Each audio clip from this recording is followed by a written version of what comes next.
Utajifunza kujumlisha sehemu na desimali. Kama ni mpya, usisahau kusubscribe katika channel hii ili kupata video nzuri za hisabati. Mfano wetu tunasema 4 juu ya 5 kujumlisha 3 desimali 2 7. Tutaibadilisha hapa kwenda kwenye desimali. Tutaandika 5 gawanya kwa 4. 4 gawanya kwa 5 inawezekana tutaweka 0 desimali tuongeza 0. 40 gawanya kwa 5 jibu lake ni 8. 8 mara 5 ni 40. Tukitoa inakuwa imeisha. Tutapata 0 desimali 8.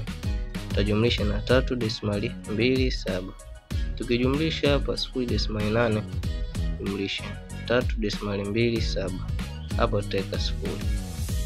Tukijumlisha hapa 7 jumlisha 0 ni 7. 8 jumlisha 2 ni 10. Tutaenda na 1 desimali 0 jumlisha 3 ni 3 na ile 1 ni 4. Jibu letu litakuwa 4 desimali 0 7.